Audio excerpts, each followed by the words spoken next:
ഇതിന്റെ ചരിത്രപരമായിട്ടുള്ള വസ്തുതകളെ സംബന്ധിച്ച് കൂടുതൽ പറയേണ്ടതോ അത് വിശകലനം ചെയ്യേണ്ടതായിട്ടുള്ള ആവശ്യം മണികണ്ഠന്റെ സംസ്ഥാനത്തിന് ശേഷം ഇല്ല എന്നാണ് ഞാൻ വിചാരിക്കുന്നത്. രണ്ട് കാര്യങ്ങളാണ്. ഒന്ന്, നമുക്കിത് എത്ര സമയം എടുക്കാം. രണ്ട്, ഇതിൽ ഇപ്പോഴത്തെ സാഹചര്യം മാത്രം പറഞ്ഞാൽ പോരെ എന്നുള്ളതാണ് ഞാൻ ആലോചിക്കുന്നത്. എന്ത് വേണമെന്നുള്ള തീരുമാനിച്ചാൽ അതാണ്. എത്ര സമയം വേണ്ടി അവസാനിച്ചു? എനിക്ക് 15 മിനിറ്റ്. രണ്ട് കാര്യങ്ങളാണ്. ഒന്ന്, മണികണ്ഠൻ ഇതിന്റെ ചരിത്രത്തോടൊപ്പം അതിന്റെ നിയമവശം മാത്രമാണ് പറഞ്ഞു പോയിട്ടുള്ളത്.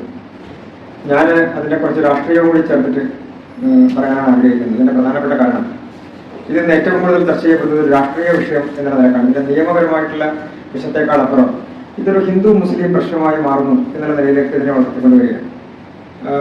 നമ്മുടെ രാജ്യത്തെ അടുത്ത കാലത്തുണ്ടായിട്ടുള്ള, പ്രത്യേകിച്ച് നരേന്ദ്രമോദി സർക്കാർ അധികാരത്തിൽ വന്നതിന് ശേഷം ഏതാണ്ട് 1500-നടുത്ത് നിയമങ്ങളാണ് പൂർണ്ണമായി മാറ്റപ്പെടുകയോ അതല്ലെങ്കിൽ അതിന് മുൻപുണ്ടായിരുന്ന കാലഘട്ടത്തിൽ നിന്ന് വ്യത്യസ്തമായി വലിയ തരത്തിലുള്ള നിയമമാറ്റങ്ങൾക്ക് വിധേയമാവുകയോ ചെയ്തിട്ടുള്ളത്.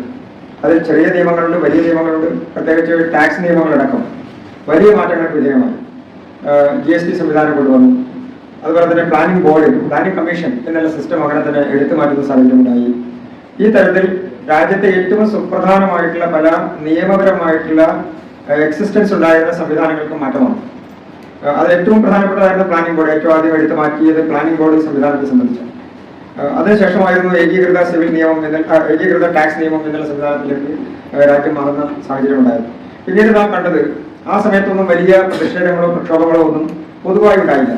പക്ഷെ അതേസമയം CAA നടപ്പാക്കുന്നു എന്നുള്ള നിയമം വന്നതോടുകൂടി രാജ്യത്ത് അതിന്റെ വലിയ തരത്തിലുള്ള രാഷ്ട്രീയ ചലനങ്ങളും ഒപ്പം തന്നെ വലിയ വിവാദങ്ങളും പ്രശ്നങ്ങളും ഒക്കെ നടന്നു. എന്നാൽ യഥാർത്ഥത്തിൽ അതിൽ എന്തെങ്കിലും ഉണ്ടോ എന്ന് ചോദിച്ചാൽ നിയമപരമായി അതിന്റെ അമെന്റ്മെന്റ് കൊണ്ടുവന്നു എന്നുള്ളത് കൊണ്ട് ഈ രാജ്യത്ത് ഇന്ന് ജീവിക്കുന്ന ഒരാൾക്കും ഒരു ദോഷമോ ഒരു പ്രത്യേകിച്ച് ഗുണമോ ഇല്ലാത്തൊരു നിയമമായിരുന്നു. രാജ്യത്തിന് പുറത്തുനിന്ന് വരുന്ന ഒരാളെ സംബന്ധിക്കുന്ന നിയമത്തെ സംബന്ധിച്ച് പറഞ്ഞപ്പോൾ അത് രാജ്യത്തിനകത്ത് വലിയ ചർച്ചയായിരുന്നതാണ്. ഇപ്പോൾ നടക്കുന്നത്, നേരത്തെ മണികണ്ഠൻ സൂചിച്ചതുപോലെ 95-ലെ അവിടെ നിന്നാണ് ഞാൻ തുടങ്ങുന്നത്. കാരണം 95-ൽ മണികണ്ഠൻ എന്നിട്ട് അവസാനിച്ചു. 2013 പറഞ്ഞില്ല.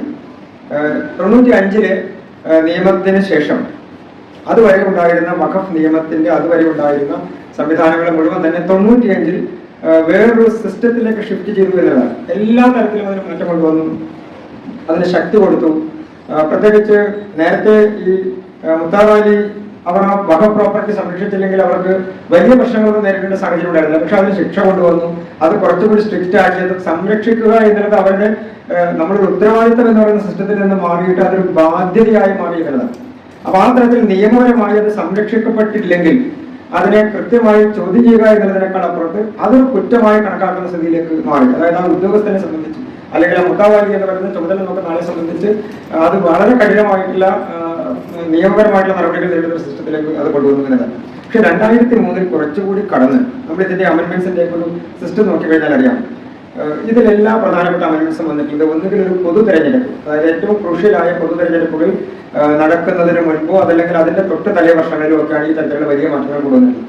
വളരെ സൈലന്റ് ആയിട്ടുള്ള മാറ്റങ്ങളാണ് ഇതിലെല്ലാം വന്നിട്ടുള്ളത്. പക്ഷെ വലിയ തരത്തിലുള്ള അതിന്റെ സാധ്യതകൾ കൂട്ടിക്കൊണ്ടുവന്ന നിയമങ്ങളായി മാറി ബാക്കിയുള്ള എല്ലാ അമെന്റ്മെന്റ്സും 2013-ൽ വന്നതോടുകൂടി ഈ 95-ൽ വരെ ഉണ്ടായിരുന്ന അമെന്റ്മെന്റ്സ് അതിന്റെ നിയമപരമായിട്ടുള്ള 54-ലെ നിയമത്തെ പൂർണ്ണമായും മാറ്റിക്കൊണ്ടാണ് 95-ലെ നിയമം ബേസിക് നിയമമായി മാറിയത്. ബേസിക് നിയമം 95-ഓടുകൂടി ബേസിക് നിയമം 95-ലേതായിട്ട് മാറി. ആ 95-ലെ നിയമം 2013-ൽ മാറ്റിയപ്പോൾ സർക്കാർ ചെയ്തത് അതിലേറ്റവും പ്രധാനപ്പെട്ട, നേരത്തെ മണികണ്ഠൻ മദ്രാസിലെ അമെന്റ്മെന്റിനെ കുറിച്ച് പറഞ്ഞതുപോലെ തന്നെ waqf declaration by dedication by a Muslim എന്നുള്ളിടത്തുനിന്ന് waqf means any person making such dedication എന്നാക്കി. അത് ടോട്ടലി നിയമത്തിന്റെ ഭാഗമാക്കി സെക്ഷൻ 2-ൽ അതിന്റെ അമെന്റ്മെന്റ് കൊണ്ടുവന്നു. അത് കൃത്യമായി ഏതൊരാൾക്കും വഖഫ് ചെയ്യാമെന്നുള്ളത് നിയമത്തിന്റെ ഭാഗമാക്കി മാറ്റി എന്നുള്ളതാണ് അന്നത്തെ ഏറ്റവും പ്രധാനപ്പെട്ട അമെന്റ്മെന്റായി അത് കൊണ്ടുവന്നത്. പിന്നെ നമുക്ക് ജനറലി നമുക്കറിയുന്ന പോലെ തന്നെ, പ്രത്യേകിച്ച് വക്കീലന്മാർക്ക് എല്ലാം അറിയുന്ന പോലെ തന്നെ, ഏതൊരു നിയമവും നമ്മുടെ രാജ്യത്ത് പാസ്സാക്കുമ്പോൾ എക്സെപ്റ്റ് ജമ്മു ആൻഡ് കാശ്മീർ ആയിരുന്നു നിയമത്തിന്റെ നടപ്പാക്കലെല്ലാം ഉണ്ടായിരുന്നു. ആർട്ടിക്കിൾ 370 വരുന്നത്, അതിന്റെ അമെന്റ്മെന്റ് വരുന്നത് വരെ. പക്ഷെ വഖഫ് നിയമത്തെ സംബന്ധിച്ച് അത് ഹോൾ ഇന്ത്യയിൽ ഏത് സ്ഥലത്തും അതിന് ആപ്ലിക്കബിലിറ്റി ഉണ്ട് എന്നുള്ളത് നിയമത്തിന്റെ ഭാഗമാക്കി മാറ്റിയിരുന്നു നേരത്തെ തന്നെ. മറ്റൊന്ന്, അതിലെ പ്രധാനപ്പെട്ട അമെന്റ്മെന്റ് കൊണ്ടുവന്നത് സെക്ഷൻ 40-മായി ബന്ധപ്പെട്ടുകൊണ്ടാണ്. സെക്ഷൻ 40 അതിന്റെ പ്രിൻസിപ്പൽ ആക്ടിൽ തന്നെ സെക്ഷൻ 40 എന്ന് പറയുന്നത് അവർക്ക് ഏറ്റവും കൂടുതൽ ശക്തി നൽകിയിരുന്ന ഒരു വകുപ്പായിരുന്നു സെക്ഷൻ 40. സെക്ഷൻ 40-ൽ 2013 വന്നപ്പോഴത്തേക്കും സെക്ഷൻ 95/40 എന്ന് പറയുന്നത് നിലവിലെ സാഹചര്യത്തിൽ ഇന്ന് പുതിയ അമെന്റ്മെന്റ് കൊണ്ടുവരുമ്പോൾ അവരെ ഏറ്റവും കൂടുതൽ ബാധിക്കുന്നു എന്ന് ഇപ്പോൾ ചർച്ച ചെയ്യപ്പെടുന്ന ഒരു വിഷയമാണ് section 40. Decision if property is Waqf property, decision if A property is Waqf property, അത് തീരുമാനമെടുക്കുന്നത് വസ്തുവിന്റെ ഉടമസ്ഥാവകാശം തെളിയിക്കുന്നതുമായി ബന്ധപ്പെട്ടുകൊണ്ടുള്ള ഏറ്റവും സുപ്രധാനമായിട്ടുള്ള കാര്യമാണ്. അതിന്റെ ബാധ്യത എന്ന് പറയുന്നത് ഒരു വഖഫ് പ്രോപ്പർട്ടി ഡിക്ലെയർ ചെയ്യപ്പെട്ടു കഴിഞ്ഞാൽ ഏത് പ്രോപ്പർട്ടിയാണോ വഖഫ് എന്ന് ഡിക്ലെയർ ചെയ്യപ്പെട്ടിട്ടുള്ളത് അത് വഖഫ് ട്രൈബ്യൂണൽ, അതായത് അതിന്റെ തീരുമാനം ഡിക്ലെയർ ചെയ്ത് നോട്ടീസ് ഇഷ്യൂ ചെയ്താൽ ആരാണോ ആ പ്രോപ്പർട്ടിയുടെ ഓണർ എന്ന് വിശ്വസിക്കുന്നയാൾ അയാളുടേതാണെന്ന് തെളിയിക്കാനുള്ള ബാധ്യത. എന്നാലും അത് അയാളുടെ കയ്യിലേക്ക് വരില്ല. ഇപ്പോൾ എക്സാമ്പിൾ ഞാനത് നിലവിലെ സാഹചര്യം കൂടി ചേർത്ത് പറയുന്നത് മുൻപ് വിഷയമാണ് ഏറ്റവും കൂടുതൽ ചർച്ചയായി ഇന്ന് രാജ്യത്തെ ഏറ്റവും കൂടുതൽ ചർച്ചയായിക്കൊണ്ടിരിക്കുകയാണ്. ഇതിൽ മലയാളത്തിൽ അവസാനിപ്പിച്ച സമയത്ത് പറഞ്ഞത് JPC സംബന്ധിച്ചാണ്. JPC ഇതിലെ ഏതാണ്ട് എല്ലാ സംസ്ഥാനങ്ങളുമായി ബന്ധപ്പെട്ടും അതുപോലെ തന്നെ എല്ലാ വിഭാഗങ്ങളുമായി ബന്ധപ്പെട്ടും ഇതിന്റെ പരാതികൾ പരിഹരിക്കാൻ വേണ്ടിയുള്ള ശ്രമങ്ങളും ഒക്കെ ചെയ്ത സമയത്ത് ഇത് 16-ാം തീയതി, അതായത് അന്ന് ഇന്നലെ ഇതിന്റെ റിപ്പോർട്ട് സമർപ്പിക്കും എന്നാണ് പറഞ്ഞത്. പക്ഷെ അത് 5 ദിവസം കൂടി കൂട്ടി 21-ാം തീയതിയിലേക്ക് ആ റിപ്പോർട്ട് സമർപ്പിക്കുന്നത് മാറ്റി വെച്ചിരിക്കുകയാണ്. ഇതിൽ ഏറ്റവും സുപ്രധാനമായിട്ടുള്ളത് ഈ പ്രോപ്പർട്ടിയെ സംബന്ധിക്കുന്ന അവകാശം ആരിൽ നിക്ഷിപ്തമാണ് എന്നുള്ളത് അയാൾക്ക് വേണമോ അതോ വഖഫ് ബോർഡ് തീരുമാനിക്കണമോ എന്നുള്ളതാണ് ഇതിന്റെ പ്രധാന പ്രശ്നം. ഇപ്പൊ മുൻപത്തുള്ളത് അതിന്റെ ഒരു ആകത്തുകയായിട്ടുള്ള പ്രധാനപ്പെട്ട പ്രശ്നമാണ്. വഖഫ് പ്രോപ്പർട്ടിയാണ് മുൻപത്തെ പ്രോപ്പർട്ടി, അതാണ് ഇപ്പൊ നടക്കുന്ന കേരളത്തിലെ ഏറ്റവും പ്രധാനപ്പെട്ടത് എന്ന് ഡിക്ലെയർ ചെയ്ത് കൊടുക്കുന്നത്. നേരത്തെ ഒരിക്കൽ നോട്ടീസ് കൊടുത്തു, 2017 കൊടുത്തു, അതിനു മുമ്പ് 2005 കൊടുത്തു. അതെല്ലാം കോടതിയിൽ ചലഞ്ച് ചെയ്യപ്പെട്ടു. 2005 കൊടുത്തത് കോടതിയിൽ ചലഞ്ച് ചെയ്തതിനു ശേഷം കോടതി 2007 അവരുടെ ടാക്സ് സ്വീകരിക്കണം എന്ന് പറഞ്ഞു. പക്ഷെ സർക്കാർ ടാക്സ് സ്വീകരിക്കാൻ തയ്യാറായില്ല. അതിനുശേഷം വീണ്ടും അവർക്ക് നോട്ടീസ് ഇഷ്യൂ ചെയ്തു. അപ്പോഴും അവർ കോടതി ചലഞ്ച് ചെയ്തു.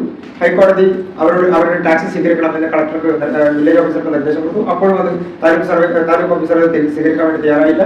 പിന്നീട് ഇപ്പോൾ 2022 ഓഗസ്റ്റ് മാസം 18-ാം തീയതി അവർക്ക് വീണ്ടും, അതാണ് ഇപ്പോഴത്തെ ഏറ്റവും ലൈവായിട്ടുള്ള പ്രശ്നം. അതിനെ സംബന്ധിച്ച് 8 കേസുകൾ ഹൈക്കോടതിയുടെ പരിഗണനയിലിരിക്കുകയാണ്. നേരത്തെ മണിയുടെ സൂചിപ്പിച്ചപ്പോൾ തന്നെ ഒരു പ്രധാനപ്പെട്ട വിഷയം ഇതിൽ no civil court has jurisdiction എന്ന് പറയുന്ന പ്രൊവിഷൻ അത് കൊണ്ടുവന്നതിന് ശേഷം അതിൽ സിവിൽ കോർട്ട് എന്ന് മാത്രമല്ല, ഞാനൊന്നുകൂടി തിരുത്തി പറയാൻ ആഗ്രഹിക്കുന്നത്, നമുക്ക് അതിൽ നിങ്ങൾക്ക് അതിനെ സംബന്ധിച്ച് ആർക്കുണ്ടെങ്കിൽ നമുക്കത് വീണ്ടും പരിശോധിക്കാം. നോ സിവിൽ കോർട്ട് എന്ന് പറയുന്ന പ്രൊവിഷൻ അത് സിവിൽ കോടതിയെ കുറിച്ച് മാത്രമല്ല ഒരു കോടതിയും എന്നുള്ളതായി മാറിയെന്നതാണ്. എന്ന് പറഞ്ഞാൽ ഹൈക്കോടതി പറഞ്ഞാലും സുപ്രീം കോടതി പറഞ്ഞാലും ട്രൈബ്യൂണൽ ഡിക്ലെയർ ചെയ്താൽ അത് ഫൈനലായി മാറി എന്നുള്ളതാണ് അതിന്റെ പ്രധാനപ്പെട്ട പ്രശ്നം. അത് ചലഞ്ച് ചെയ്യാം, സിവിൽ കോടതിയിൽ ചലഞ്ച് ചെയ്യാനേ പറ്റില്ല. അത് ഹൈക്കോടതിയിൽ നമുക്ക് ചലഞ്ച് ചെയ്യാം, സുപ്രീം കോടതി കൊണ്ട് ചലഞ്ച് ചെയ്യാം. പക്ഷേ അതിനെ കറക്റ്റ് ചെയ്യുക എന്ന് പറയുന്ന പ്രോസസ് ഈസി അല്ലാതെയായി മാറി 2013 അമെന്റ്മെന്റിന് ശേഷം എന്നുള്ളതാണ് ഒരു പ്രധാനപ്പെട്ട നിയമപരമായിട്ടുള്ള ചേഞ്ച് അതിനകത്ത് വന്നത്. മറ്റൊന്ന്, ഇതുമായി ബന്ധപ്പെട്ടുകൊണ്ട് വന്നിട്ടുള്ള 107-ാമത്തെ സെക്ഷൻ. 107-ാമത്തെ സെക്ഷനിൽ പ്രധാനമായും വന്നത് അതിന്റെ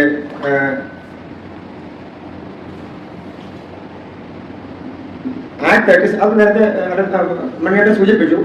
act 36 of 1963 not to apply for recovery of properties. അതായത് ലിമിറ്റേഷൻ എന്ന് പറയുന്ന പ്രോസസ് അത് വഖഫിന്റെ സിസ്റ്റത്തിൽ നിന്ന് എക്സ്ക്ലൂഡഡ് ആയി മാറിയതാണ്. ഏത് പ്രോപ്പർട്ടിയും 300 കൊല്ലവും 400 കൊല്ലവും കഴിഞ്ഞിട്ടുള്ള ഒരു പ്രോപ്പർട്ടിയെ സംബന്ധിച്ച് പോലും അത് ക്ലെയിം ചെയ്യാനുള്ള റൈറ്റ് 95 കൊടുത്തിരുന്നു എന്നുള്ളത് 54 നിയമത്തിൽ നിന്ന് 95 ആയപ്പോഴത്തേക്കും ആ പ്രോസസ് എല്ലാം ക്ലിയർ ചെയ്തു. അത് 2013 വന്നതോടുകൂടി ഇതിനെല്ലാം വീണ്ടും അരക്കെട്ട് ഉറപ്പിച്ചുകൊണ്ട് അതിനെല്ലാം ശക്തമായിട്ടുള്ള നിയമപരമായിട്ടുള്ള ഇടപെടലുകൾ അതിൽ നടത്തിയെന്നതാണ്. ഞാൻ നേരെ 2023 വന്നിട്ട് അതിന്റെ അമെന്റ്മെന്റ്സ് ഇപ്പോൾ കൊണ്ടുവരുന്നതിന്റെ സാഹചര്യം പറയുമ്പോൾ നമുക്ക് അതിന്റെ നിലവിലെ സാഹചര്യം മനസ്സിലാക്കും. നിലവിൽ 32 വഖഫ് ബോർഡുകളാണ് രാജ്യത്തൊട്ടാകെ ഉള്ളത്. ആ 32 വഖഫ് ബോർഡുകളിലായിട്ട് നിലവിൽ 9.4 ലക്ഷം ഏക്കർ ഏരിയയാണ് നിലവിൽ വഖഫ് ബോർഡ് ഈ 32 വഖഫ് ബോർഡുകളുടെ കീഴിലായി രാജ്യത്തൊട്ടാകെ ഉള്ളത്. അതിനെ സംബന്ധിച്ചൊരു ടേബിൾ സർക്കാർ നേരത്തെ പുറത്തിറക്കിയിരുന്നു, ഓരോ സംസ്ഥാനങ്ങളിലുള്ള വകുപ്പുകളിൽ. അതാണ് നേരത്തെയും മണിയൻ സാർ സൂചിപ്പിച്ചത്. അതിന്റെ ലിസ്റ്റ് ഓഫ് പ്രോപ്പർട്ടീസ് ഡിക്ലെയർ ചെയ്യണമെന്നുള്ള വ്യവസ്ഥ, ആ വ്യവസ്ഥ 2013 വ്യവസ്ഥ അവിടെ ഉണ്ടെങ്കിലും അതിനെ സംബന്ധിച്ച് കൃത്യമായി ഡിക്ലെയർ ചെയ്യാതെ പ്രോപ്പർട്ടീസ് ആഡ് ചെയ്യുന്ന ഒരു സിസ്റ്റത്തിലേക്ക് മാറും. അത് ആഡ് ചെയ്ത് ഡിക്ലെയർ ചെയ്യില്ല, ആഡ് ചെയ്ത് കയ്യിൽ വെക്കും. എന്ന് പറഞ്ഞാൽ ഡിക്ലെയർ ചെയ്താൽ എന്റെ പ്രോപ്പർട്ടി, ആ സർവേ നമ്പർ പ്രോപ്പർട്ടി, എന്റെ പ്രോപ്പർട്ടി അതിലുണ്ടോ എന്നുള്ളത് അറിയാനുള്ള സാഹചര്യം പബ്ലിക്കിലുണ്ടാവും. അല്ലെങ്കിൽ നോട്ടീസ് കിട്ടുന്ന ആൾക്കുണ്ടാവും. അത് അപ്പോൾ ഇഷ്യൂ ചെയ്യില്ല, അത് കയ്യിൽ വെക്കും. കുറച്ച് കഴിഞ്ഞ് അതിൽ ഏതെങ്കിലും ഒരു തർക്കം ഉണ്ടാവുക, ഏതെങ്കിലും ഒരു പ്രശ്നം ഉണ്ടാവുക, കരമടക്കാൻ ചെല്ലുക, ആ സമയത്ത് മാത്രമാണ് ഇത് ജനങ്ങൾ അറിയുന്ന ഒരു സിസ്റ്റത്തിലേക്ക് മാറിയത്. അതിനെ തുടർന്ന് ഈ ഇത്രയധികം പ്രോപ്പർട്ടിയുടെ വലിപ്പം വഖഫ് ബോർഡിനെ സംബന്ധിച്ച് കൂടിയ സമയത്ത് അതിനെ സംബന്ധിച്ചുള്ള തർക്കങ്ങളെല്ലാം ഇത് ഒരു സോഷ്യൽ ഇഷ്യൂ ആയി മാറുന്നു എന്നുള്ള സിസ്റ്റത്തിലേക്ക് വന്നു. അപ്പോഴാണ് ഇപ്പൊ തമിഴ്നാട്ടിലുണ്ടാകുന്ന പ്രശ്നങ്ങൾ, ഹൈദരാബാദിലുണ്ടാകുന്ന പ്രശ്നങ്ങൾ, ഇതിനെ സംബന്ധിച്ചുള്ള ചർച്ചകളെല്ലാം ഉണ്ടായിരുന്നു. ഇനി 2013 വേറൊരു പ്രത്യേകത, ഈ അമെന്റ്മെന്റ് കൊണ്ടുവരുന്നതിന് തൊട്ട് മുൻപായിട്ട് 123 ഗവൺമെന്റ് പ്രോപ്പർട്ടീസ്, ഡൽഹിയിലെ മാത്രം 123 ഗവൺമെന്റ് പ്രോപ്പർട്ടീസ് ഡൽഹിയിലെ വകുപ്പിലേക്ക് സർക്കാർ എഴുതി കൊടുത്തു എന്നുള്ളതാണ് മറ്റൊരു ആ സമയത്ത് നടന്നൊരു ലാൻഡ് ഡീലായി കണക്കാക്കുന്നത്. കോടിക്കണക്കിന് രൂപ. നേരത്തെ സാർ സൂചിപ്പിച്ചപ്പോഴും പറഞ്ഞത്, ഈ മുട്ടാവാലി എന്ന് പറയുന്ന ഉദ്യോഗസ്ഥൻ, വഖഫ് നിയമവുമായി ബന്ധപ്പെട്ടുള്ള ഉദ്യോഗസ്ഥൻ, അവരെ ചുറ്റപ്പെട്ട് നിൽക്കുന്ന ബോർഡ് അംഗങ്ങൾ അല്ലെങ്കിൽ അദ്ദേഹത്തിന്റെ കൺട്രോളിലിരിക്കുന്ന ബോർഡ് അംഗങ്ങൾ, ഇവർ കൃത്യമായി ഈ പ്രോപ്പർട്ടി ഉപയോഗിച്ചുകൊണ്ട് ബിസിനസ് ചെയ്യുന്ന, അഴിമതി ചെയ്യുന്ന ഒരു സിസ്റ്റത്തിലേക്ക് മാറി. അങ്ങനെ വഖഫ് ബോർഡിന്റെ കയ്യിലിരിക്കുന്ന നിരവധി പ്രോപ്പർട്ടീസ് കോടതികളിലും അല്ലാത്ത സ്ഥലങ്ങളിലും ഇത് അവരുടെ തന്നെ തർക്കത്തിന്റെ ഭാഗമായി വരികയും ആ തർക്കം നിയമപരമായി കോടതിയിൽ നിലനിൽപ്പില്ലെങ്കിലും അതിന്റെ ഈ ആദായത്തെ സംബന്ധിച്ച്, ഇപ്പൊ ദൈവത്തിന് കൊടുക്കുന്നു, ദൈവം എടുക്കുന്നു എന്ന് പറഞ്ഞാൽ ഏത് ദൈവം എടുക്കുന്നു അവരെ സംബന്ധിച്ച്?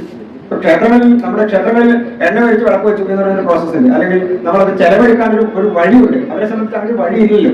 അവര് അവിടെ നിസ്കരിക്കുന്നു, പോകുന്നു എന്നതിനേക്കാളപ്പുറത്ത് ഇതിനെന്താ ചെലവ്? പള്ളി ബൈക്ക് വെക്കുന്നു, ബാങ്ക് വെക്കുന്നു, പോകുന്നു. അതിനപ്പുറത്ത് ഒരു എക്സ്പെൻസ് ആ പള്ളി സിസ്റ്റത്തിനെ സംബന്ധിച്ചില്ല, മോസ്കിനെ സംബന്ധിച്ച എക്സ്പെൻസ് സിസ്റ്റം അവരെ സംബന്ധിച്ച കാര്യമായിട്ടില്ല. മറ്റേതൊരു സ്ഥലത്തും അവരുടെ എക്സ്പെൻസ് സിസ്റ്റം ഉണ്ട്. അപ്പൊ ഈ സിസ്റ്റം എവിടേക്ക് പോകുന്നു? ഇതിന്റെ എക്സ്പെൻസ് ഇത് ഏതെങ്കിലും വ്യക്തികളിലേക്കോ ഇതിന്റെ ഇൻകം ആളുകളോ കൈകാര്യം ചെയ്ത സിസ്റ്റത്തിലേക്ക് വരുന്നത് തർക്കമായി മാറുന്നു എന്നുള്ളതാണ് ഇതിന്റെ ഒരു പ്രധാനപ്പെട്ട ഘടകമായി വന്നത്. അതുപോലെ തന്നെ വഖഫ് ബോർഡുകളിൽ അംഗങ്ങളെ നിയമിക്കുന്നതുമായി ബന്ധപ്പെട്ടുകൊണ്ട് ഉണ്ടായിട്ടുള്ള വ്യത്യസ്തമായിട്ടുള്ള അഭിപ്രായങ്ങൾ ഇതെല്ലാം പിന്നീട് പരിഗണിക്കപ്പെട്ടു. ഇതാണ് 2024 പുതിയ അമെന്റ്മെന്റ് കൊണ്ടുവരുന്ന സമയത്ത് സർക്കാർ കൊണ്ടുവന്ന ഒരു പ്രധാനപ്പെട്ട മാറ്റം എന്ന് പറയുന്ന, ഈ സർക്കാർ കൊണ്ടുവന്ന പ്രധാനപ്പെട്ട മാറ്റങ്ങളിൽ 2013 1995 ഏറ്റവും സുപ്രധാനമായിട്ടുള്ള എല്ലാ വകുപ്പുകളും ആ നിയമത്തിന് അമെന്റ്മെന്റ് ചെയ്യാൻ തീരുമാനിച്ചു എന്നുള്ളതാണ് ഇപ്പോൾ വരുന്ന ഏറ്റവും വലിയ നിയമപരമായിട്ടുള്ള മാറ്റം. അതായത് അതിന്റെ ഡെഫിനിഷൻ മുതൽ, വഖഫ് എന്ന് പറയുന്ന ഡെഫിനിഷൻ മുതൽ ഏതാണ്ട് എല്ലാ പ്രധാനപ്പെട്ട മാനേജിംഗ് സിസ്റ്റം, പ്രോപ്പർട്ടിയെ സംബന്ധിക്കുന്ന ഡെഫിനിഷൻ, അതിന്റെ കൊടുക്കുന്ന ആളെ സംബന്ധിക്കുന്ന ഡെഫിനിഷൻ, സ്വീകരിക്കുന്ന വഖഫാണോ എന്ന് പറയുന്ന സിസ്റ്റം, ഇതിനെല്ലാം മാറ്റങ്ങൾ കൊണ്ടുവന്ന് അതിനെല്ലാം ഡെഫിനിഷൻ ചേഞ്ച് കൊണ്ടുവന്നു എന്നുള്ളതാണ്. അതിൽ പ്രധാനപ്പെട്ടത് വഖഫ് എന്ന് പറയുന്ന നിയമത്തിൽ പറഞ്ഞിരുന്ന എനി പേഴ്സൺ എന്ന് പറയുന്നത് ഗവൺമെന്റ് എടുത്തു കളയാൻ തീരുമാനം. സെക്ഷൻ 40 എന്ന് പറയുന്ന ആ സെക്ഷൻ അങ്ങനെ തന്നെ സർക്കാർ എടുത്തു കളയാൻ തീരുമാനിച്ചു എന്നതാണ് ഈ പുതിയ അമെന്റ്മെന്റ് വരുന്നതോടുകൂടി. സെക്ഷൻ 40 എന്ന് പറഞ്ഞാൽ നമ്മൾ നേരത്തെ സൂചിപ്പിച്ചു. സെക്ഷൻ 40 എല്ലാ വ്യവസ്ഥകളും സർക്കാർ എടുത്ത്, പ്രിൻസിപ്പൽ ആക്ടിലെ സെക്ഷൻ 40 അങ്ങനെ തന്നെ എടുത്തു കളയാനായിട്ട് തീരുമാനിച്ചു. സെക്ഷൻ 40 നമ്മൾ നേരത്തെ പറഞ്ഞത് 95 സെക്ഷൻ 40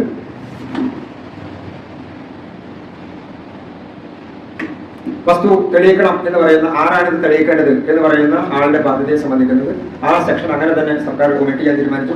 അങ്ങനെ തുടങ്ങി 2024 അമെന്റ്മെന്റ് നടപ്പാക്കുമ്പോൾ അവർ ഏറ്റവും കൂടുതൽ പറയുന്നത് വഖഫ് ബോർഡിലേക്കുള്ള ബോർഡ് അംഗങ്ങളെ നിശ്ചയിക്കുന്നതിൽ സർക്കാർ കൊണ്ടുവന്ന മാറ്റമാണ്.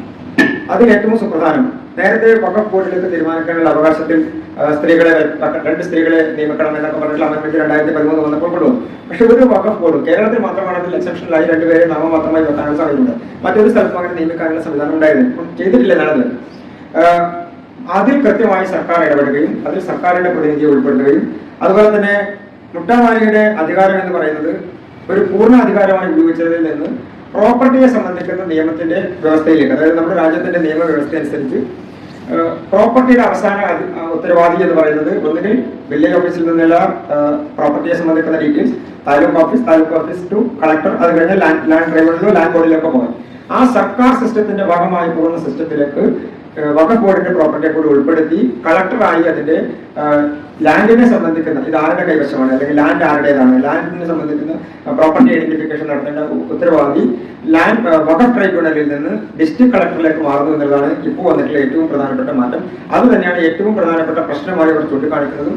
അതോടുകൂടി വഖഫ് എന്ന് പറയുന്ന പ്രോപ്പർട്ടി ഇല്ലാതെയാകുന്നു, വഖഫ് എന്ന് പറയുന്ന പ്രോപ്പർട്ടി സർക്കാർ പ്രോപ്പർട്ടിയായി മാറുന്നു എന്നുള്ളത്. ഇതാണ് നേരത്തെ മണികണ്ഠൻ സൂചിപ്പിച്ചപ്പോൾ പറഞ്ഞത്, ഹിന്ദു എൻഡോമെന്റ് ആക്ട് പ്രകാരം ദൈവത്തിന് കിട്ടുന്ന പ്രോപ്പർട്ടി ദൈവം എന്ത് ചെയ്തു എന്ന് ചോദിച്ചാൽ ദൈവമാണ് ആ ക്ഷേത്രത്തിന്റെ ഭാഗമായി മാറുന്നു എന്നുള്ളത് കഴിഞ്ഞാൽ ഇതിന്റെ പരമാധികാരി ആരായി മാറുന്നു? സർക്കാരായി മാറുന്നു, അല്ലെങ്കിൽ ദേവസ്വം ബോർഡായി മാറുന്നു. ദേവസ്വം ബോർഡ് അല്ലെങ്കിൽ അവസാന വാക്ക് ഗവൺമെന്റ് ആയി മാറുന്നു. ഒരു ലോക്കൽ അതോറിറ്റിയുടെ മുൻപിൽ ഇത് ആരാണ് ആൻസർ ചെയ്യേണ്ടത്? ഗവൺമെന്റ് ആണ് ആൻസർ ചെയ്യുന്നത്. ഏതാണ്ട് സമാനമായ സിസ്റ്റത്തിലേക്ക് വഖഫിന്റെ പ്രോപ്പർട്ടി മാറുന്നു എന്നുള്ളതാണ് അവരെ സംബന്ധിച്ച് ഇപ്പോൾ ഈ പ്രശ്നം തുടങ്ങുന്നതിന്റെ ഏറ്റവും പ്രധാനപ്പെട്ട റീസണായി മാറുന്നത്. മറ്റൊന്ന്, പുതിയ അമെന്റ്മെന്റ് വരുന്നതോടുകൂടി ലിമിറ്റേഷൻ എന്ന് പറയുന്നതിനെ എടുത്ത് സർക്കാർ മാറ്റാൻ വേണ്ടി തീരുമാനിച്ചു, അതിന് അമെന്റ്മെന്റ് കൊണ്ടുവരാൻ വേണ്ടി തീരുമാനിച്ചു. അതും അവരെ സംബന്ധിച്ച് ഏറ്റവും സുപ്രധാനമായിട്ടുള്ള ഒരു പ്രശ്നമായി അവർ കാണുകയാണ്. കാരണം 40-50 വർഷം മുൻപ് വഖഫ് ചെയ്തു എന്ന് പറയുന്ന പ്രോപ്പർട്ടി 1913 ഏറ്റവും ആദ്യം ഈ 2 ഗ്രാമങ്ങൾ ഡൽഹിയിൽ വഖഫ് ചെയ്യാൻ വേണ്ടി സുൽത്താനേറ്റിൽ നിന്ന് കൊടുക്കുന്നത്. അതിനെ തുടർന്നുള്ള വഖഫുകളാണ് പിന്നീട് വഖഫിന്റെ പ്രധാനപ്പെട്ട പൊതുവായിട്ടുള്ളതായിട്ടും ഇന്ത്യയിൽ കണക്കാക്കപ്പെടുന്നത്. ഇപ്പോൾ നിലവിലെ സാഹചര്യം അനുസരിച്ച് അതിന്റെ ലാൻഡിന് എങ്ങനെ ഇത്രയധികം വിസ്തൃതി വരുന്നു എന്നുള്ളതിന്റെ കാരണം റെക്കോർഡിക്കലി ഇതുണ്ടാകും, പൊസഷനിൽ അതുണ്ടാവുന്നത് യാതൊരു നിർബന്ധമില്ല. ഉദാഹരണത്തിന് മുൻപ് അതാണ് സൂചിപ്പിക്കുന്നത്. മുൻപത്തെ റെക്കോർഡിക്കലി ഇത് വഖഫ് ഭൂമിയാണ് എന്ന് അവർ പറയുന്നു. 50, 60, 70 വർഷം മുമ്പ് ആ പ്രോപ്പർട്ടി വേറൊരു കോളേജിന് കൊടുക്കുന്നു. ആ കോളേജ് കോഴിക്കോട് ഫറൂഖ് കോളേജ് അത് വിൽക്കുന്നു, അല്ലെങ്കിൽ അവരുടെ കയ്യിൽ നിന്ന് ആ ഭൂമി പൂർണ്ണമായി നഷ്ടപ്പെടുന്നു. അതിനുശേഷം ഏതാണ്ട് 100ഓളം ഏക്കർ ഭൂമി വ്യക്തികൾ വാങ്ങുന്നു, പൈസ കൊടുത്ത് വാങ്ങുന്നു. 40, 30, 40, 50 വർഷമായി അവരവിടെ താമസിക്കുന്നു. അവരുടെ കൈവശത്തിൽ പ്രോപ്പർട്ടി ഇരിക്കുന്നു, ആധാരത്തിൽ പ്രോപ്പർട്ടി ഇരിക്കുന്നു, അവരുടെ പൊസിഷണൽ പ്രോപ്പർട്ടി ഇരിക്കുന്നു, ഇത് ടൈറ്റിലിൽ ഇരിക്കുന്നു. ഇതെല്ലാം ഉണ്ടായിട്ടും ആ പ്രോപ്പർട്ടി 65, 70 വർഷം മുൻപ് വഖഫ് ചെയ്തതാണ് എന്ന് പറഞ്ഞ് ക്ലെയിം ചെയ്യാനുള്ള സാഹചര്യം ഉണ്ടാകും. ആ സാഹചര്യത്തെ പുതിയ അമെന്റ്മെന്റ് ഇല്ലാതെയാക്കുന്നത് എന്നുള്ളതൊരു പ്രധാനപ്പെട്ട വിഷയമായി, അത് പൊളിറ്റിക്കൽ വിഷയം മാത്രമല്ല നിയമപരമായിട്ടുള്ള വിഷയമായി ഉയർത്തുന്നതാണ്. അങ്ങനെ 44 അമെന്റ്മെന്റ്സ് ആണ് ഈ നിയമത്തിൽ. അതായത് 95 നിയമത്തിൽ 44 അമെന്റ്മെന്റ്സ് ആണ് ഇപ്പോഴത്തെ 24 അമെന്റ്മെന്റിൽ കൊണ്ടുവരുന്നത്. അത് 20 എണ്ണം മേജർ ചേഞ്ചസ് ആണ്. മേജർ ചേഞ്ചസിൽ ഉൾപ്പെടുന്നത് പ്രോപ്പർട്ടി അവകാശത്തെ സംബന്ധിച്ച്, അതിന്റെ ലിമിറ്റേഷനെ സംബന്ധിച്ച്, അതിന്റെ നടത്തിപ്പിനെ സംബന്ധിച്ച്, അതിന്റെ പൊസിഷനെ സംബന്ധിച്ച്, ഈ തരത്തിൽ എല്ലാ കാര്യങ്ങളിലും സർക്കാർ ചേഞ്ചസ് കൊണ്ടുവന്ന് അത് നോർമൽ ഒരു ട്രസ്റ്റ് പ്രോപ്പർട്ടി അതല്ലെങ്കിൽ നോർമൽ ഒരു ട്രസ്റ്റ് ആക്ട് പ്രകാരമോ സർക്കാർ നിയമങ്ങൾക്ക് വിധേയമായി, ഉദാഹരണത്തിന് നമ്മളൊരു സിവിൽ കോടതിയെ സമീപിക്കണമെങ്കിൽ ഏത് നിയമമാണോ ആപ്ലിക്കബിൾ ആയിട്ടുള്ളത് ആ നിയമത്തിന് തുല്യമായിട്ടുള്ള സംവിധാനത്തിലേക്ക് ഈ അമെന്റ്മെന്റ്സ് ബാധകമായി മാറുന്നു എന്നതാണ് അവരെ സംബന്ധിച്ചുള്ള ഏറ്റവും വലിയ പ്രശ്നമായി ഇതിനെ കാണുന്നതും അതിന്റെ രാഷ്ട്രീയപരമായിട്ടുള്ള തർക്കത്തിലേക്ക് ഇത് മാറുന്നത്. ഈ തരത്തിൽ ഈ 20 മേജർ ചേഞ്ചസും ടോട്ടൽ 44 അമെന്റ്മെന്റ്സും കൊണ്ടുവരുന്നതോടുകൂടി 95-ലെയും 2013-ലെയും എല്ലാ നിയമ സാധ്യതകളും ഇല്ലാതെയാകുന്നു എന്ന് മാത്രമല്ല, വഖഫ് എന്ന് പറയുന്നത് ഏതൊരാൾക്കും ചെയ്യുന്ന സിസ്റ്റം എന്നുള്ളത് മാറിയിട്ട് വഖഫ് ചെയ്യാൻ അർഹതപ്പെട്ടത് ആരാണോ അവർക്ക് മാത്രം ചെയ്യാൻ പറ്റുന്ന സിസ്റ്റത്തിലേക്ക് വഖഫ് മാറും. ഉദാഹരണത്തിന് എനി പേഴ്സൺ എന്നുള്ളത് മാറ്റപ്പെടുകയാണ്, ഒമിറ്റ് ചെയ്യപ്പെടുകയാണ്. അപ്പോൾ അത് വഖഫ് ചെയ്യാൻ ആർക്കാണോ അർഹതയുള്ളത് അവർക്ക് മാത്രമേ അത് ചെയ്യാൻ കഴിയൂ. മറ്റൊരു സുപ്രധാനമായിട്ടുള്ള മാറ്റം ഗവൺമെന്റ് കൊണ്ടുവരുന്നത് സെക്ഷൻ 80യുമായി ബന്ധപ്പെട്ട്. സെക്ഷൻ 80യിൽ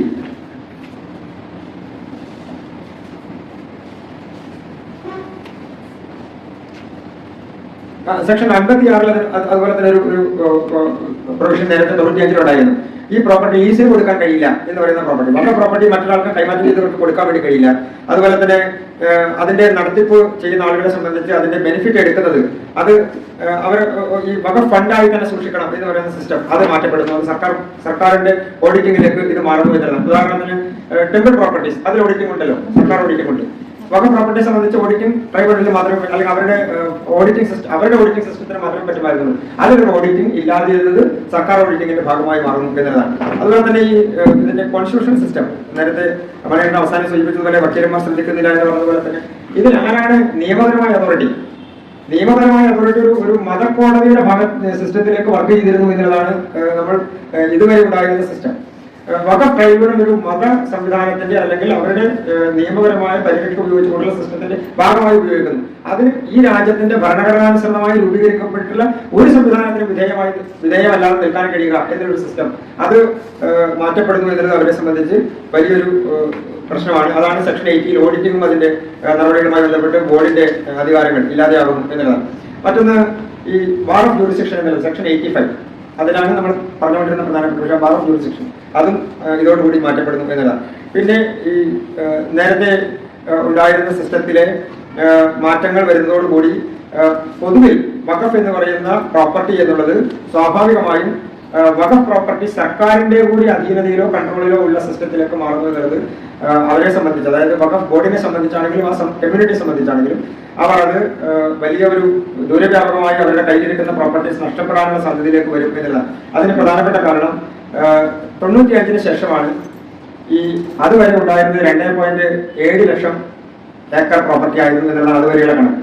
95 ശേഷമാണ് ഏകദേശം 7 ലക്ഷത്തോളം വരുന്ന ഏക്കർ പ്രോപ്പർട്ടി ഇവരുടെ ഭാഗമായി മാറി. പ്രത്യേകിച്ച് 2013 ശേഷം അത് ഇരട്ടിയും അതിന്റെ ഇരട്ടിയുമായി മാറി എന്നുള്ളതാണ്. അപ്പൊ ഇത്രയധികം പ്രോപ്പർട്ടി ഈ ലിമിറ്റേഷൻ ഇല്ലാത്തതുകൊണ്ട് നമ്മൾ ഏതൊരു സൂട്ട് കൊടുക്കണം, ഒരു സിവിൽ കേസ് രജിസ്റ്റർ ചെയ്യണമെങ്കിലുള്ള അതിന്റെ ലിമിറ്റേഷൻ, അത് ക്രിമിനൽ കേസിന് മാത്രമേ പരാതി കൊടുക്കാൻ ലിമിറ്റേഷൻ നമ്മളെ സംബന്ധിച്ച് പല സെക്ഷൻ കൊടുക്കാതെ ഇല്ലാതിരിക്കും. പക്ഷെ സിവിൽ നടപടികൾ ആരംഭിക്കാനുള്ള ലിമിറ്റേഷൻ ഇല്ല എന്നത് മാറ്റപ്പെടുന്നതോടുകൂടി മുൻകാലങ്ങളിൽ ഈ തരത്തിൽ കൈവശം വെക്കുകയോ വഖഫ് എന്ന് പറഞ്ഞ് കിട്ടിയതുമായിട്ടുള്ള പ്രോപ്പർട്ടീസ് അത് നഷ്ടപ്പെടുമോ എന്നുള്ള ഭയമാണ് ഇപ്പോഴത്തെ ഈ പ്രതിഷേധത്തിന്റെയും പ്രക്ഷോഭത്തിന്റെ എല്ലാം ബേസിക് റീസണായി പറയുന്നത്. ഞാനതിന്റെ ഒരു ബേസിക് 3 സെക്ഷനുകളിലാണ് അത് മാറ്റം വരുന്നത്. ഒന്ന് ഡെഫിനിഷൻ സെക്ഷനിൽ മാറ്റം വന്നു, 2 സെക്ഷൻ 40 മാറ്റം വന്നു, സെക്ഷൻ 107 മാറ്റം വന്നു. ഇതാണ് ഏറ്റവും പ്രധാനപ്പെട്ട 3 മാറ്റങ്ങൾ. അവർ പറയുന്ന അവരെ ബാധിക്കുന്ന മാറ്റങ്ങൾ. 20 അമെന്റ്മെന്റ്സും 20 മേജർ അമെന്റ്മെന്റ്സും 44 അമെന്റ്മെന്റ്സും കൂടി ചേർന്ന് ടോട്ടൽ പൊളിച്ചെടുത്താണ് ഈ അമെന്റ്മെന്റ് വരുന്നതോടുകൂടി വഖഫ് ആക്ടിൽ സംഭവിക്കുന്നത്. അതിന്റെ റിയാക്ഷൻസ് രാഷ്ട്രീയപരമാണ്. അതിന്റെ നിലനിൽപ്പ് എന്ന് പറയുന്നത് ഒരു വിഭാഗത്തെ സംബന്ധിച്ചതിന്റെ നിലനിൽപ്പ് നിലവിൽ അവരെ ബാധിക്കുന്നതല്ല എന്നുള്ളതാണ് അതിന്റെ യാഥാർത്ഥ്യം. തെറ്റിദ്ധരിപ്പിക്കപ്പെടുന്നു, CAA നിയമം പോലെ തന്നെ തെറ്റിദ്ധരിപ്പിക്കപ്പെടുന്നു എന്നതാണ്. പക്ഷേ സാധാരണക്കാരെ സംബന്ധിച്ച്, ഉദാഹരണത്തിന് കേരളത്തിലെ സർക്കാർ കഴിഞ്ഞ ദിവസങ്ങളിൽ മുഖ്യമന്ത്രി അടക്കം പറയുക ആ ലാൻഡ് ഞങ്ങൾ തിരിച്ച് അതേ ആളുകൾക്ക് തന്നെ കൊടുക്കും എന്ന് പറഞ്ഞാൽ നിലവിലെ നിയമത്തിൽ അമെന്റ്മെന്റ് വരാതെ സർക്കാരിന് ഒരു ചുക്കും ചെയ്യാൻ കഴിയില്ല എന്നതാണ്. ഒരു സർക്കാരിനും കഴിയില്ല. വഖഫ് പ്രോപ്പർട്ടിയായി ട്രൈബ്യൂണൽ ഡിക്ലെയർ ചെയ്ത് നോട്ടീസ് കൊടുത്തിട്ടുള്ളത് കഴിയില്ല. അവരെ സംബന്ധിച്ച് കഴിയില്ല. ഒരു സർക്കാരിനും കഴിയില്ല. കേന്ദ്ര ഗവൺമെന്റിന് കഴിയില്ല, കോടതിക്കും കഴിയില്ല. കോടതിയും ടാക്സ് എടുക്കാൻ കഴിയും. ആ ഓർഡർ നോക്കിയാൽ വളരെ വിചിത്രമായിട്ടുള്ള ഓർഡറാണ് കോടതി ഡിക്ലെയർ ചെയ്തത്. ടാക്സ് എടുക്കാൻ കഴിയുമോ എന്ന് പരിശോധിച്ച് താലൂക്ക് ഓഫീസർ ഡിസിഷൻ എടുക്കണമെന്നാണ്. You have to accept the land tax എന്നല്ല, അത് പരിശോധിച്ച് എടുക്കാൻ കഴിയുമോ എന്നുള്ളത് പരിശോധിച്ച് തീരുമാനമെടുക്കാനാണ് താലൂക്ക് ഓഫീസർക്ക് ഡയറക്ഷൻ കൊടുത്തിരിക്കുന്നത്. എന്ന് പറഞ്ഞാൽ ഇല്ല എന്നാണ് ഹൈക്കോടതിയോട് അതിനിടെ പറഞ്ഞിരിക്കുന്നത്. അതിന്റെ അർത്ഥം എന്താണ്? ഹൈക്കോടതി ടാക്സ് എടുക്കാൻ കഴിയുമോ എന്ന് പറഞ്ഞപ്പോൾ ലാൻഡ് ട്രൈബ്യൂണൽ, വഖഫ് ട്രൈബ്യൂണൽ അങ്ങനെ ഒരു നോട്ടീസ് കൊടുത്തിട്ടുള്ളത് കൊണ്ട് അത് ടാക്സ് എടുക്കാൻ കഴിയില്ല എന്ന് സെക്കൻഡ് റൗണ്ട് ലിറ്റിഗേഷൻ വന്നപ്പോൾ കോടതി അങ്ങോട്ടേക്ക് ബോധിപ്പിച്ചു സർക്കാർ. അപ്പൊ അതേ സർക്കാർ തന്നെ പറയുകയാണ് ഞങ്ങൾ അവരെ ടാക്സ് എടുക്കാൻ സമ്മതിക്കും, ഞങ്ങൾ അവരെ കുഴിയൊഴിപ്പിക്കാൻ സമ്മതിക്കില്ല എന്ന് പറഞ്ഞാൽ അവർ കുഴിയൊഴിക്കപ്പെടുക തന്നെ ചെയ്യുമെന്നുള്ള കാര്യത്തിൽ നിലവിൽ നിയമത്തിൽ ഒരു വ്യത്യാസമില്ല. ഈ അമെന്റ്മെന്റ്സ് ആണ് അവരെ സംബന്ധിച്ച് തർക്കവും പ്രശ്നവുമായി മാറുന്നത്. ഇതിന്റെ രാഷ്ട്രീയം ഒരു ഭാഗത്തുണ്ട്. നമ്മളെ സംബന്ധിച്ച് ഇതിന്റെ രാഷ്ട്രീയവും പ്രശ്നമാണ്. അതിന്റെ പ്രധാനപ്പെട്ട കാരണം ഈ സ്വാതന്ത്ര്യം കിട്ടുന്നതിന് മുൻപുണ്ടായിരുന്ന പ്രോപ്പർട്ടി അത് വിട്ടിട്ട് പോയ ആളുകൾ, ഉദാഹരണത്തിന് മുസ്ലിം കമ്മ്യൂണിറ്റിയുടെ കയ്യിലിരുന്ന പ്രോപ്പർട്ടീസ് അതടക്കമുള്ളതെല്ലാം ഈ വഖഫിന്റെ ഭാഗമായി മാറാൻ വേണ്ടിയിട്ടായിരുന്നു 54 ഇതുമായി ക്രോഡീകരിച്ച നിയമം 1913 ശേഷം പിന്നീട് കൊണ്ടുവന്നത്. അങ്ങനെയുള്ള പ്രോപ്പർട്ടീസ് പ്രൊട്ടക്ട് ചെയ്യുക എന്നുള്ള ഉദ്ദേശത്തോടു കൂടിയായിരുന്നു. പക്ഷേ അതിന്റെ ദുരുദ്ദേശപരമായിട്ടുള്ള സംവിധാനത്തിലേക്ക് മാറിയത് 95-ലും പിന്നീട് 2013-ലുമാണ് എന്ന് മാത്രമേ ഉള്ളൂ. അതുവരെ ഉണ്ടായിരുന്ന പ്രൊട്ടക്ഷനിൽ നിന്ന് അതൊരു കമ്പൽസറി അക്വിസിഷനിലേക്കോ അല്ലെങ്കിൽ ഒരു കമ്പൽസറി ആയിട്ടുള്ള പിടിച്ചെടുക്കൽ പ്രോസസ്സിലേക്കോ ആ പ്രോപ്പർട്ടി മാറുന്നു എന്നുള്ളതാണ്. ഇത് ദൂരവ്യാപകമായി രാഷ്ട്രീയപരമായിട്ടുള്ള ഒരു പ്രശ്നം കൂടി ഇതിനകത്തുണ്ട് എന്നുള്ളത് കൊണ്ട് അതിന്റെ ഉദാഹരണത്തിന് ആഭ്യന്തരമന്ത്രി പറയുന്നത് ഇതെന്തായാലും നടപ്പാക്കും എന്നുള്ളതാണ്. അങ്ങനെ നടപ്പാക്കുന്ന സമയത്ത് ഉണ്ടാകുന്ന പ്രശ്നങ്ങൾ ഒരു ഭാഗത്ത് നിൽക്കുമ്പോഴും ഇത് നടപ്പാക്കി ഇല്ലെങ്കിലത്തെ ബുദ്ധിമുട്ട് അതാണ് ഇനി അതിന്റെ ഇനിയുള്ള ഭാഗം.